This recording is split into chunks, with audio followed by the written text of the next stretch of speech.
Assalamualaikum warahmatullahi wabarakatuh. Alhamdulillahirabbil alamin. Qala Allahu ta'ala fi kitabihil karim. A'udzubillahi minasyaitonir rajim. Bismillahirrahmanirrahim. Laqad khalaqnal insana fi ahsani taqwim, tsumma radadnahu asfala safilin illal ladzina amanu wa 'amilus sholihat. Wassalatu wassalamu ala nabiyyina Muhammadin wa ala alihi wa ashabihi wa ummatihi ajmain. Sahabat sekalian, alhamdulillah kita berjumpa lagi dalam program Jejak Langkah episode yang ke-43. Hari ini kita akan melanjutkan kajian kita tentang sejarah penulisan Al-Quran yang luar biasa, dan kita sudah melakukan kajiannya selama beberapa episode untuk memperjelas berbagai macam pertanyaan yang muncul di sekitar kita dan ditujukan kepada kita, yang menuding, menduga, mengira bahwa Al-Quran itu tidak otentik lagi seperti yang diturunkan di zaman Rasulullah. Tapi pertanyaan semacam ini sesungguhnya sudah terjadi sejak zaman Rasulullah yang meragukan keotentikan Al-Quran. Al-Quran sudah menjawab tentang itu, dan yang menarik kemudian bukti-bukti sejarah di dalam proses peradaban ini ternyata semakin banyak yang menunjukkan tentang keotentikan Al-Quran Al-Karim itu. Ini menjadi bukti dari firman Allah yang mengatakan bahwa Al-Quran ini Allah yang menurunkan dan Allah akan memeliharanya sampai akhir zaman. Allah berfirman tentang itu di dalam surat Al-Hijr ayat 9. Inna nahnu nazzalna dzikra wa inna lahu lahafidun. Sesungguhnya kamilah Allah yang menurunkan Al-Quran dan kami benar-benar memeliharanya.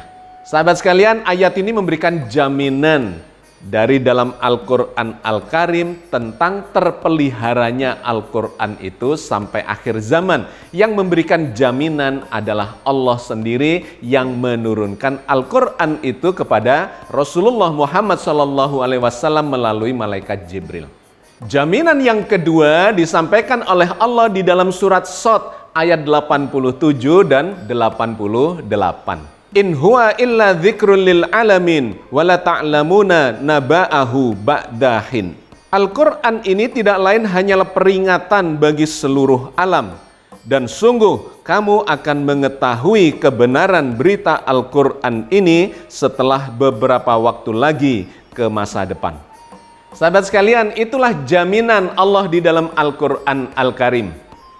Tetapi bisa saja orang di luar Islam tidak meyakini, tidak mengimani berita dari dalam Al-Quran dan terus mempertanyakan mana buktinya bahwa Al-Quran yang kita terima sekarang ini adalah seperti yang diturunkan di zaman Rasulullah masih hidup. Bagaimana ceritanya, bagaimana data-data sejarahnya sehingga tidak diragukan lagi bahwa Al-Quran ini masih otentik. Karena menurut tudingan mereka, Al-Quran ini memiliki banyak varian. Jumlahnya puluhan, bahkan ada yang mengatakan ratusan katanya, yang menunjukkan bahwa Al-Quran ini telah mengalami penyimpangan-penyimpangan. Maka sahabat sekalian, di dalam program Jejak Langkah ini kita akan mengacu kepada proses atau data-data sejarah yang memberikan bukti atas jaminan Allah di dalam Al-Quran itu. Bahwa Al-Quran yang kita terima sekarang adalah Al-Quran yang diturunkan oleh Allah kepada Rasulullah Muhammad SAW. Kita sudah melakukan kajiannya dalam beberapa episode, dimulai dari munculnya bahasa lisan sampai menjadi bahasa tulisan yang menurunkan bahasa Al-Quran itu. Silahkan dilihat di episode-episode yang lalu.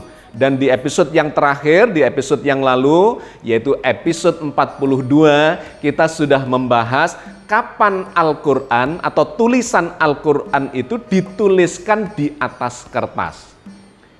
Kita sudah melakukan kajiannya dan itu menunjuk kepada zamannya Utsman bin Affan, yaitu khalifah yang ketiga, di mana beliau memerintah atau menjadi khalifah antara tahun 644 sampai 656 Masehi. Di zaman beliau itulah Al-Quran yang tadinya terserak-serak, tertulis di dalam lembaran-lembaran kulit binatang, tertulis di dalam lembaran-lembaran pelepah kurma, atau kemudian di batu dan sebagainya, itu dikumpulkan dan kemudian dibukukan. Maka sejak zaman itu, Al-Quran itu menjadi terbukukan yang disebut sebagai Mushaf Utsmani. Dan Mushaf Utsmani itu sekaligus memberikan tanda baca, cara membaca tulisan Al-Quran yang di zaman Rasulullah masih belum ada tanda titik dan tanda bacanya, i'jam dan harokatnya. Sehingga bagi yang tidak bertemu langsung dengan Rasulullah, tidak tahu cara bacanya. Dan memunculkan variasi cara baca yang berbeda-beda. Itu menjadi tugas para khalifah sahabat Nabi yang kemudian menunjukkan begini loh cara bacanya yang diajarkan langsung oleh Rasulullah. Nah, maka di Mushaf Utsmani itu tulisan yang belum ada tanda titik dan harokatnya itu oleh tim yang dibentuk oleh Khalifah Utsman pada waktu itu diberikan titik dan tanda bacanya sekaligus ditunjukkan cara membacanya. Nah, itulah yang kemudian kita terima sampai sekarang ini. Tetapi sahabat sekalian, sesungguhnya apa yang dituliskan, dilakukan oleh tim 12 di zamannya Khalifah Utsman itu mengacu kepada apa yang telah diturunkan atau diajarkan oleh Rasulullah Muhammad SAW ketika beliau masih hidup. Nah, masalahnya kemudian ada orang-orang yang mengatakan bahwa apa yang dilakukan oleh Khalifah Utsman itu sesungguhnya adalah penyeragaman dan menghilangkan jejak-jejak sejarah dari perbedaan-perbedaan mushaf yang dimiliki oleh para sahabat. Di mana itu menunjukkan bahwa terjadi pemaksaan untuk menyeragamkan tulisan Al-Quran itu. Nah, kemudian itu dibuktikan kata mereka oleh ditemukannya sebuah manuskrip di Yaman yang dikenal sebagai manuskrip Sana'a. Di manuskrip Sana'a itu yang tertulis di sebuah kertas perkamen ya atau kertas roti kita menyebutnya sekarang, sudah ditulis di atas kertas itu, di sana terdapat tulisan dengan bergaya Mushaf Utsmani, tetapi ada tambahan-tambahan tulisan yang bergaya bukan Mushaf Utsmani. Yang ini dijadikan bukti oleh mereka menunjukkan katanya bahwa sesungguhnya ada beberapa versi itu Al-Quran, bukan hanya Mushaf Utsmani. Nah, ini sangat menarik dan kita sudah melakukan kajiannya.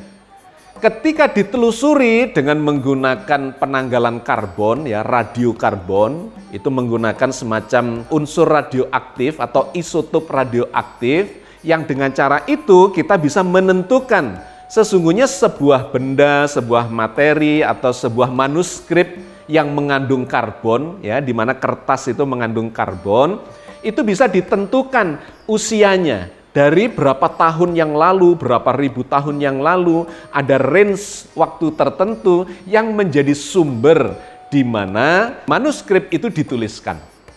Menurut penelitian carbon dating itu ditemukanlah atau didapatilah bahwa manuskrip Sana'a itu berasal, ya diperkirakan berasal dari tahun 578 sampai 669 Masehi. Kalau kita kaitkan dengan zamannya Rasulullah, maka menurut kesimpulan awal itu berasal dari zamannya Rasulullah. Rasulullah Muhammad itu lahir di tahun 570 dan baru menerima wahyu tahun 610. Sampai 632. Jadi diperkirakan manuskrip Sana'a itu berasal dari zamannya Rasulullah masih hidup dan menerima wahyu. Tapi kemudian setelah diteliti secara lebih akurat dengan ketelitian 99%, ternyata kesimpulan pertama itu salah atau tidak tepat. Karena menggunakan teknologi dengan ketelitian 95%. Kalah dengan penelitian berikutnya yang menyimpulkan bahwa manuskrip Sana'a itu ternyata dari tahun 671. Jauh puluhan tahun setelah Nabi Muhammad wafat. Dan itu sudah berada di era kekhalifahan, bahkan melebihi zamannya Khalifah Utsman bin Affan yang melakukan penyusunan mushaf Utsmani itu. Kita tahu zamannya Khalifah Utsman bin Affan adalah range-nya antara tahun 644 Masehi sampai 656 Masehi. Beliau sudah wafat. Nah, ini ternyata terbukti dari tahun 671 Masehi. Berarti sesudah Khalifah Utsman bin Affan wafat. Maka sahabat sekalian, tudingan dari para ilmuwan orientalis yang mengatakan bahwa Quran Sana'a atau manuskrip Sana'a itu adalah manuskrip dari zamannya Rasulullah terbantahkan dengan sangat jelas. Secara ilmiah dibuktikan bahwa Quran Sana'a itu bukan berasal dari zamannya Rasulullah, melainkan sekian puluh tahun, sekitar 40-an tahun sesudah wafatnya Rasulullah. Dan ketika diteliti lebih jauh, memang itu menunjukkan bahwa itu mushaf Utsmani, satu. Yang kedua, tulisannya itu sudah menggunakan tulisan stylenya, ya, gayanya adalah gaya mushaf Utsmani yang sudah ada titiknya, sudah ada harokatnya. Itu menunjukkan bahwa itu bukan dari zamannya Rasulullah Muhammad SAW. Yang ketiga, kemudian di situ ada tulisan-tulisan yang menunjukkan varian yang berbeda. Memang di zamannya Khalifah Utsman terjadi sejumlah perbedaan dari beberapa mushaf yang justru setelah itu dimusnahkan supaya tidak terjadi perbedaan itu. Nah, di sini muncul tudingan seakan-akan memaksa penyeragaman. Padahal ternyata tidak. Memang terjadi penyimpangan dan cara baca yang berbeda yang bisa membingungkan umat dikarenakan dialek yang berbeda. Di Mekah dengan Madinah, dengan Mesir, ya, di Kairo, dengan di Syria, dengan di Irak, dengan di Iran, itu cara bacanya bisa berbeda. Nah, itu memunculkan potensi masalah sehingga disamakan cara bacanya sekaligus diberi tanda baca, dikasih titik, dikasih harokat. Sahabat sekalian, manuskrip Sana'a ternyata bukan berasal dari zamannya Rasulullah, melainkan dari zaman sesudah Khalifah Utsman, dan di situ mungkin dimiliki oleh orang, ya, kelompok yang memiliki cara baca yang berbeda, sehingga ada coretan-coretan yang berbeda. Nah, yang kemudian menarik sahabat sekalian, ternyata Quran Sana'a ini bukan Quran yang tertua. Sesudah itu ditemukanlah Quran yang usianya lebih tua lagi, yang disebut sebagai manuskrip Birmingham. Kita sudah menyinggungnya di episode yang lalu, dan hari ini kita akan lebih fokus lagi untuk menggali berita-berita atau informasi-informasi di seputar manuskrip Birmingham itu.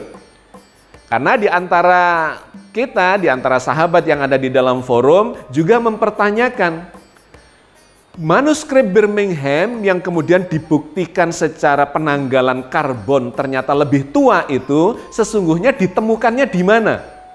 Nah, ini kemudian menjadi sangat menarik ketika kita telusuri lebih jauh, memunculkan bukti-bukti yang tidak terbantahkan bahwa Quran Sana'a itu bukan dari zaman Rasulullah, dan justru Quran Birmingham atau manuskrip Birmingham inilah yang berasal dari zamannya Rasulullah ketika beliau masih hidup. Melalui pengukuran penanggalan karbon dipastikan, diketahui bahwa manuskrip Birmingham ini berasal dari tahun yang lebih tua, yaitu sekitar 568 sampai 645 Masehi. Sangat overlap dengan zaman hidupnya Rasulullah. Rasulullah itu lahir tahun 570. Ini range-nya lebih awal lagi, 568 sampai 645. Rasulullah wafat pada tahun 632. Jadi di dalam sistem pengukuran penanggalan karbon itu memang ada sebuah toleransi. Toleransi bahwa umur dari sebuah manuskrip atau artefak itu berkisar antara tahun sekian sampai tahun sekian. Menariknya, durasi atau kisaran waktu itu 90% overlap dengan zamannya Rasulullah masih hidup. Berbeda dengan Quran Sana'a yang ternyata terbukti sesudah zamannya Rasulullah 40 tahunan kira-kira. Nah yang ini, Quran Birmingham ini ternyata berasal dari zamannya Rasulullah masih hidup. Nah pertanyaannya, di manakah fragmen dari manuskrip Birmingham ini ditemukan? Menarik ceritanya ternyata. Jadi manuskrip ini tidak berupa utuh ya kitab Al-Quran, melainkan sebagian saja dari naskah Al-Quran Al-Karim. Ada beberapa data yang menarik yang dikemukakan oleh para ilmuwan sejarah di Universitas Birmingham itu. Manuskrip ini diumumkan kepada publik pada tahun 2015. Di mana ditemukannya? Ternyata berada di tumpukan manuskrip-manuskrip kuno yang disebut sebagai koleksi Minggana. Apa itu koleksi Minggana? Koleksi Minggana adalah sekitar 3.000-an manuskrip kuno yang berasal dari Timur Tengah.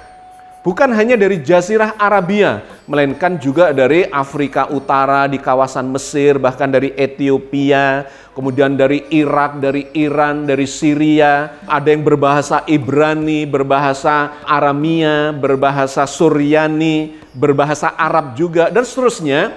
Ada sekitar 3.000 lebih manuskrip kuno dari zaman sejak sebelum Masehi. Sekitar 2.500 tahun sebelum Masehi sampai generasi-generasi sesudahnya. Siapa yang mengumpulkan itu, yang mengkoleksi itu? Ada seorang pustakawan dan sejarawan yang berasal dari Syria. Namanya adalah Alphonse Minggana. Dia hidup di abad ke-20 tahun 1900-an. Nah menarik. Sejarawan yang lahir di Syria ini kemudian berkarir di Inggris. Waktu itu kalangan di Inggris sedang antusias untuk mengumpulkan berbagai macam koleksi, di antaranya sejarah yang terjadi di Timur Tengah. Maka ada seorang investor, ya dia seorang filantropis yang membiayai Alphonse Minggana ini untuk melakukan ekspedisi ke Timur Tengah, ke berbagai kawasan yang ada di Timur Tengah itu, baik di Afrika maupun di Jazirah Arabia atau ke utara ke arah Asia, ya di bagian barat, Asia Barat atau Asia Kecil itu, dan kemudian mengumpulkan ribuan manuskrip itu. Tahun 1920-an dia mengumpulkan sekian banyak itu, dibawa ke Inggris dan kemudian diserahkan kepada sebuah perpustakaan yang kemudian kita kenal sebagai perpustakaan Cadbury, di mana Edward Cadbury itu adalah orang yang mendanai Alphonse Minggana ini untuk menemukan berbagai macam jejak sejarah di Timur Tengah itu. Nah sahabat sekalian, kira-kira 100 tahun kemudian ya itu menjadi koleksi yang sangat berharga di perpustakaan Cadbury itu, dan tanpa sengaja kemudian ditemukan oleh para ilmuwan di Universitas Birmingham. Suatu ketika mencoba menelusuri kembali atau membuka kembali data-data sejarah yang sudah berusia lebih dari 100 tahun itu, menemukanlah potongan atau fragmen dari tulisan atau naskah Al-Quran yang kuno, tulisannya itu. Nah menariknya ketika ditelusuri dan diukur dengan penanggalan karbon, surprise! Itu ternyata adalah naskah yang berasal dari kira-kira 1370 tahun yang lalu. Itu ketika ditarik ke masa lalu adalah di zamannya Rasulullah masih hidup. Penanggalan karbon kemudian menentukan durasi waktunya atau range waktunya itu antara tahun 568 sampai 645. Penemuan itu tentu saja sangat menghebohkan dikarenakan ini menghapus kesimpulan dari manuskrip Sana'a yang mengklaim dirinya sebagai manuskrip tertua pada waktu itu, yang ternyata itu adalah di era para khalifah atau bahkan sesudahnya. Nah ini menjadi manuskrip tertua yang ditemukan di dunia. Itulah yang dimiliki oleh Universitas Birmingham itu. Maka dengan sangat bangga kemudian Universitas Birmingham ini mengumumkan kepada publik tahun 2015. Maka Susan Worrall sebagai Director of Special Collection dari Universitas Birmingham mengumumkan kepada publik bahwa Universitas Birmingham telah menemukan manuskrip Al-Quran yang paling tua, tertua di dunia, dan sudah terbukti dengan penanggalan karbon yang tidak terbantahkan bahwa itu lebih tua dari manuskrip Sana'a itu. Penemuan ini tentu saja kemudian menjadikan Universitas Birmingham itu menjadi sangat terkenal dan menjadi pembicaraan di seluruh dunia. Mulai dari para orientalis, para ilmuwan sejarah tentang manuskrip-manuskrip kuno, dan sangat menggembirakan, sangat membahagiakan kalangan umat Islam dikarenakan kemudian muncul bukti bahwa Quran Sana'a atau manuskrip Sana'a yang digunakan untuk menjadi bukti Quran itu memiliki varian-varian yang banyak, itu terhapuskan dengan ditemukannya manuskrip Birmingham ini. Kenapa? Satu, karena ini terbukti yang tertua dan muncul dari zamannya Rasulullah masih hidup. Yang kedua, ternyata manuskrip ini ditulis di atas kulit binatang. Berbeda dengan zamannya Utsman bin Affan yang membuat mushaf yang ditulis di atas kertas perkamen. Utuh ya, satu buku menjadi lembaran-lembaran kitab. Tetapi di zaman Rasulullah belum ditulis di atas kertas, melainkan ditulis dalam berbagai media, di antaranya adalah kulit binatang, ada tulang onta, ada pelepah daun kurma, dan seterusnya. Nah ini ternyata ditulis di atas kulit binatang. Maka ini sekaligus menunjukkan selain usianya itu di zaman Rasulullah, yang kedua ternyata ditegaskan atau lebih diyakinkan dengan tulisan di atas kulit binatang itu. Dua. Yang ketiga, ternyata hurufnya yang dipakai, stylenya bukan style yang digunakan oleh mushaf Utsmani, yaitu yang sudah ada titik dan harokatnya, melainkan menggunakan gaya atau style sistem Hijazi yang belum ada titik dan harokatnya, menunjukkan memang usianya sudah lebih tua dari manuskrip Sana'a itu. Maka sangat menarik, seorang guru besar di Universitas Birmingham itu, yaitu Profesor David Thomas, menyimpulkan bahwa yang menuliskan manuskrip ini adalah orang dekat Rasulullah Muhammad SAW. Dia menyimpulkan dari beberapa data itu, bahwa satu, ini memang muncul dari zamannya Nabi Muhammad.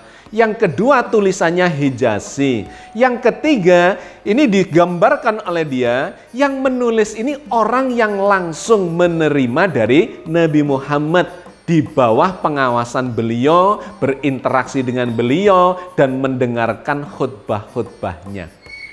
Luar biasa kesimpulan ini karena memberikan penegasan secara ilmiah kepada umat Islam. Menurut dia, manuskrip Birmingham ini adalah manuskrip yang sangat otentik, dan menariknya sama persis dengan kitab yang kita terima sekarang. Al-Quran Mushaf Utsmani yang kita terima sekarang itu ternyata sama persis dengan yang ada di zamannya Rasulullah masih hidup. Sehingga kata Prof.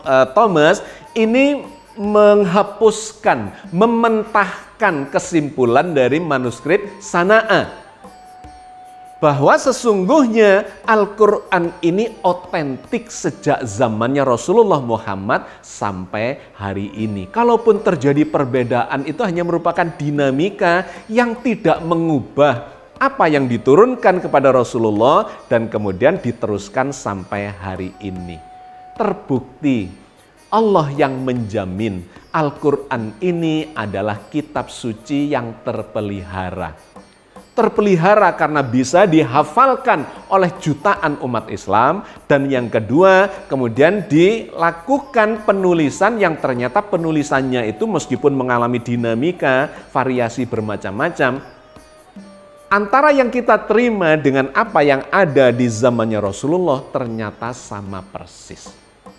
Nah, manuskrip Birmingham ini memang bukan sebuah mushaf yang utuh seperti mushaf Utsmani itu, melainkan adalah fragmen-fragmen, bagian-bagian. Itu justru menjadi ciri khas dari zamannya Rasulullah waktu masih hidup, di mana mushaf atau di mana tulisan Al-Quran itu belum dijadikan menjadi satu mushaf, melainkan masih tercerai-berai. Nah, yang ditemukan ini adalah fragmen yang memuat beberapa surat. Di antaranya yang kita bisa saksikan dan itu dipublikasikan oleh Universitas Birmingham adalah surat Toha. Kita bisa menyaksikan dan langsung membandingkan tulisan surat Toha yang ada di manuskrip Birmingham dari zaman Rasulullah itu dengan tulisan yang ada sekarang. Begini tulisan yang ada di dalam manuskrip Birmingham itu, diantaranya adalah ayat 1 sampai dengan 5 dari surat Toha. Toha ma anzalna alaikal qur'ana litashqa illal tadhkiratan liman yakhsha tanzilan mimman khalaqal arda was samawatil ula ar-rahmanu 'alal arsyistawa. Toha, kami tidak menurunkan Al-Quran ini kepadamu agar kamu menjadi susah, tetapi sebagai peringatan bagi orang-orang yang takut kepada Allah, yaitu diturunkan dari Allah yang menciptakan bumi dan langit yang tinggi, yaitu Tuhan yang Maha Pemurah yang bersemayam di arsy.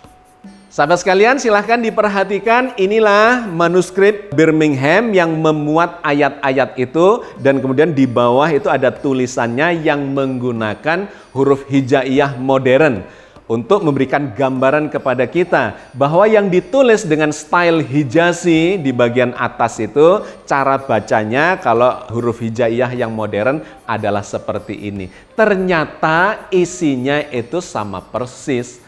Apa yang diturunkan di zaman Rasulullah, ya itulah yang kita terima di zaman modern ini. Sahabat sekalian, saya kira kita cukupkan kajian kita pada episode kali ini yang memberikan penegasan dan bukti-bukti ilmiah secara kesejarahan yang tidak terbantahkan bahwa sesungguhnya Al-Quran Al-Karim itu tetap otentik mulai dari zaman Rasulullah sampai zaman sekarang, bahkan sampai akhir zaman. Mudah-mudahan Allah senantiasa membimbing kita di atas jalan yang diridhoinya. Amin ya rabbal alamin. Assalamualaikum warahmatullahi wabarakatuh.